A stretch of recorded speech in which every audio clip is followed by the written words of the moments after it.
1900, you could walk into any pharmacy in America and buy cocaine off the shelf. No prescription, no ID, no criminal record, no questions. It came in tablets, in wine, in throat lozenges, and in a cheerful little product called cocaine toothache drops, sold in a bright yellow box, marketed directly to children. Morphine was on the same shelf. So was heroin, which the Bayer Company, the same people who invented aspirin, was actively marketing as a safe, non-addictive cough remedy for kids. And if you didn't want to go to the pharmacy at all, that was fine too. In the 1890s, the Sears Roebuck catalog featured a syringe and a vial of cocaine for the combined price of $1.50. You circled what you wanted, mailed in the order form, and the package arrived at your door. This was not black market. This was not underground. This was not some dark alley transaction. This was the American retail economy functioning exactly as intended. And nobody thought much of it. Because in 1900 America, there were no federal drug laws, there was no Drug Enforcement Administration, there was no Food and Drug Administration, there was no war on drugs, there was just a shelf, and whatever you needed was on it. This is the story of what that America actually looked like. Who was using, who was selling, who was getting rich, and the single law passed in 1914 that ended all of it forever. To understand pre-1914 America, you have to understand the patent medicine industry, because it was one of the most profitable businesses in the country, and almost nobody today knows it existed. By the 1880s, thousands of products flooded the American market with names designed to sound trustworthy.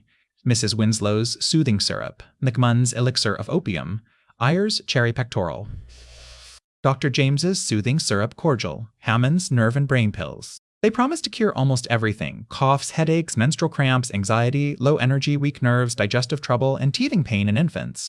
What the labels never told you was what was actually inside them. Patent revenues earned by these companies rose from $3.5 million annually in 1859 to $74 million by 1903, a 20-fold increase in 40 years. That kind of growth doesn't happen unless the product works, and these products worked because they were full of morphine, opium, cocaine, and alcohol. Pharmaceutical companies like Merck and Parke-Davis marketed cocaine as a cure for sinusitis, lethargy, recurring pain, and alcoholism.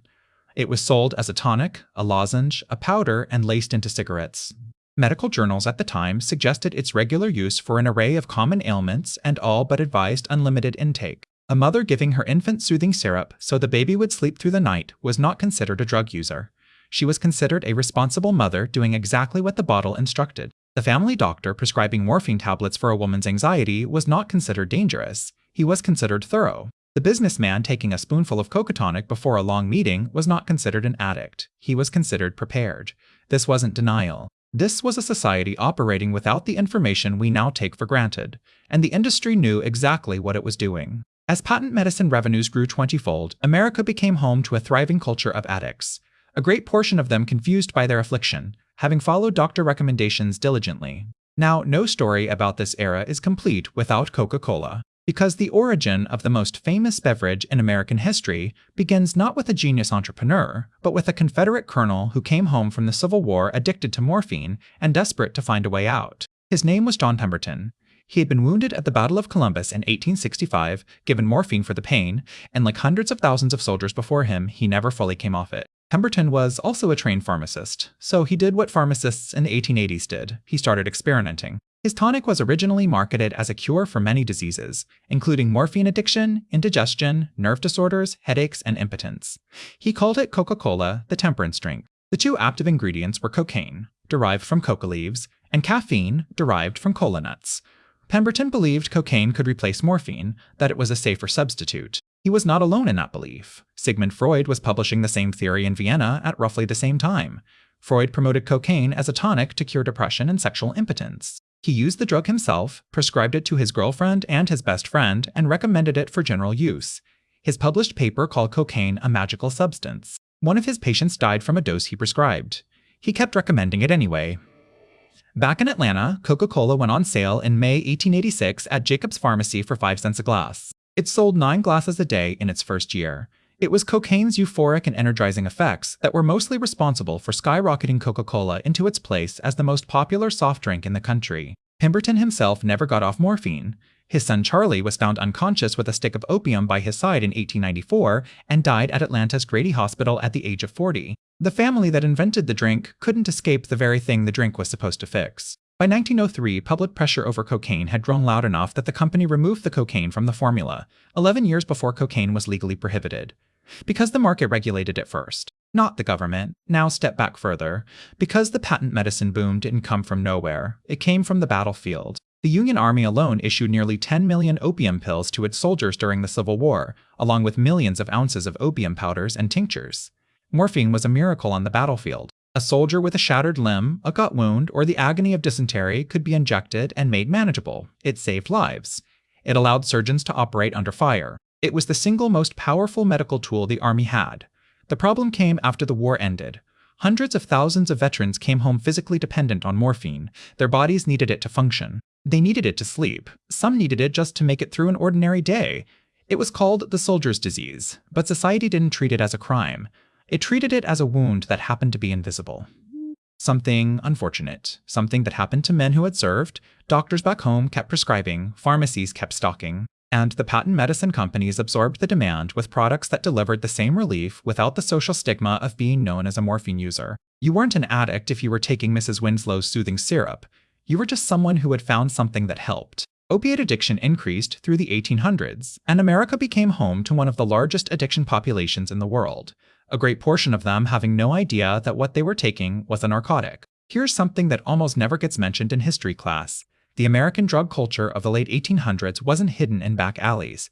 It was openly endorsed by some of the most famous people alive. Thomas Edison promoted cocaine elixirs. Actress Sarah Bernhardt endorsed them publicly. Cocaine was a mainstay in the silent film industry, and the pro-cocaine messages coming out of early Hollywood influenced millions. Vin Modiani, a Bordeaux wine mixed with coca leaf extract, was endorsed by Pope Leo XIII, who appeared on a promotional poster holding a goblet of it and awarded the company a gold medal. President William McKinley kept a supply of it. So did Jules Verne and H.G. Wells.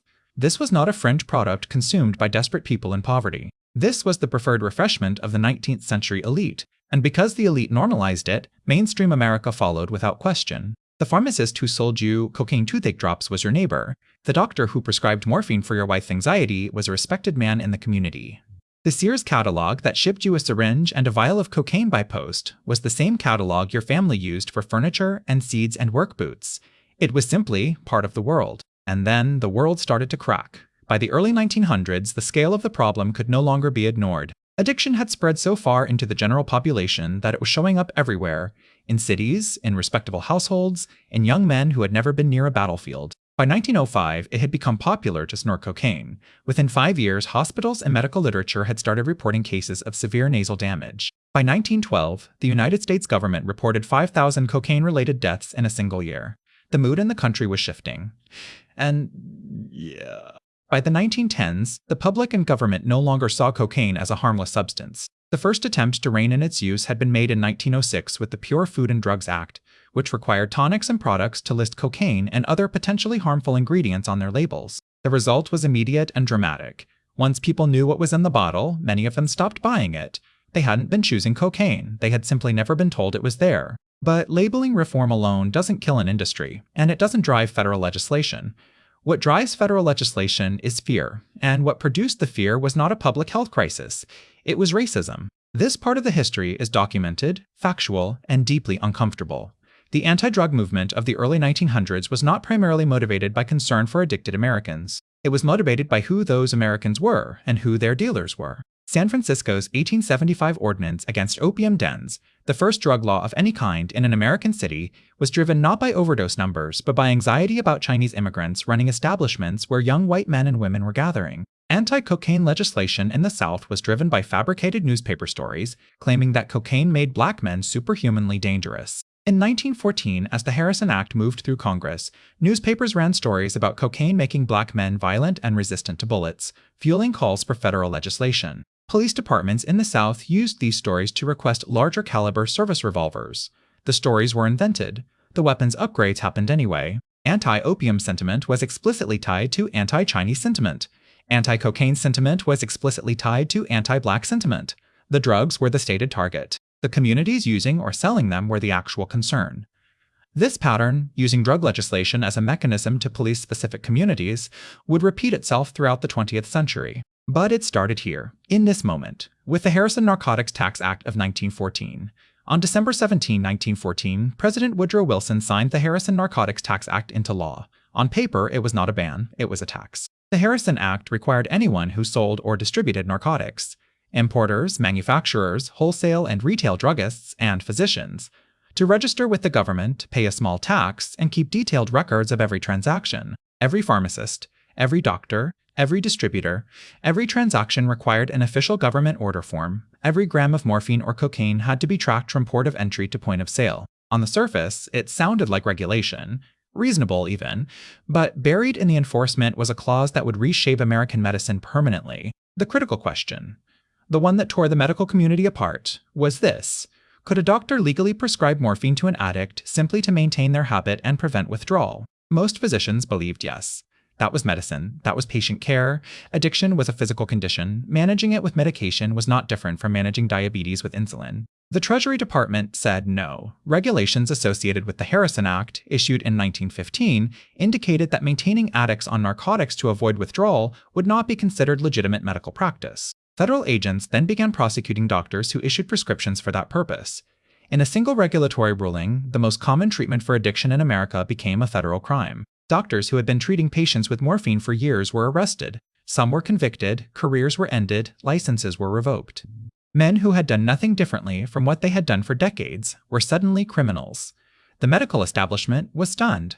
An addicted patient suddenly had no legal source of supply. Several American cities saw what was coming and tried to get ahead of it. Public narcotic clinics opened across the country specifically to provide registered addicts with legal, low-cost maintenance doses. The idea was simple and humane. If the pharmacy was being cut off, give addicts a government-supervised alternative. Keep them alive. Keep them out of the criminal market. Treat the condition as a medical issue rather than a law enforcement problem. It was an early version of what we now call harm reduction. And for a brief moment, it worked. After the Supreme Court endorsed the Treasury Department's interpretation of the Harrison Act in 1909, the Federal Narcotic Division moved to shut down the clinics. By 1921, nearly all of them had been closed. The public health approach was dead. What replaced it was the criminal justice system. Here is where the story takes its most consequential turn. The addicts didn't disappear when the clinics closed and the prescriptions stopped. The addiction didn't go away because the legal supply went away. The people simply went somewhere else. And someone was already there waiting for them. The Opium Exclusion Act of 1909 had already limited legal supply and driven prices up dramatically. One addict interviewed for a study said the price of a can of opium jumped from $4 to $50 almost overnight. At $50, the street heroin dealer became the only option, and the street heroin dealer, unlike the pharmacist, had no regulations, no quality control, no consistent purity, and no interest in public health. Overdose rates rose, adulterated products spread. Users didn't know what they were injecting because nobody was required to tell them. Organized crime saw the opportunity immediately. The same political forces that had shut down legal narcotics distribution had created a black market worth hundreds of millions of dollars and handed it entirely to criminal organizations. The prohibition of alcohol came in 1920, and the same dynamic played out in parallel. The government banned a substance. Criminal enterprises filled the gap. Violence followed. And the government responded not by reconsidering the policy but by escalating enforcement. The template was set, and it would govern American drug policy for the rest of the century. Here's the part that rarely gets discussed. Before 1914, America's drug problem was enormous, widespread, and largely invisible to the people experiencing it. Millions of Americans were addicted, many without knowing. The patent medicine industry had created dependency on an industrial scale. None of that is defensible. But the approach that replaced it, criminalization, did not solve addiction, it relocated it. It moved the addict from the pharmacy to the street corner. It moved the transaction from a recorded commercial exchange to an anonymous criminal one. It took a public health crisis and converted it into a law enforcement problem, and it created consequences that had nothing to do with the original addiction. The criminalization of users and addicts redefined them as criminals with free will instead of patients with a medical condition, people who had been consuming legal products. In many cases, products they didn't even know contained narcotics, suddenly found themselves on the wrong side of federal law. The doctors who had treated them went to prison. The clinics that had helped them were shut down. The black market that replaced the legal system was more dangerous, more profitable for organized crime, and more deadly than anything that had come before. In 1900, the average American drug addict was a middle-aged woman who had no idea what was in her cough syrup. By 1920, the average American drug addict was a criminal. Nothing fundamental about the addiction had changed. The substance was the same. The suffering was the same. What changed was a single law and the political decision about whose problem it actually was. The Harrison Narcotics Tax Act was sold to the American public as a simple bookkeeping measure, a tax, a record-keeping requirement, a way to bring order to a chaotic market. What it actually did was close the pharmacy door, hand the supply chain to organized crime, turn public health into a law enforcement function, and set the template for every drug policy that would follow for the next 100 years. By 1922, cocaine was officially banned. By the end of the decade, heroin was off the prescription market entirely. The legal drug culture that had sustained millions of Americans for 50 years was gone. The war on drugs did not begin in the 1970s under Nixon. It didn't begin with Reagan's mandatory minimums. It didn't begin with crack sentencing disparities in 1986. It began in 1914, on a Tuesday, with a tax bill. And the America that existed before that Tuesday, the one with cocaine on the pharmacy shelf and morphine in the Sears catalog and heroin in the medicine cabinet. That America didn't vanish because people got healthier. It vanished because someone decided that addiction was no longer a medical condition. It was a crime.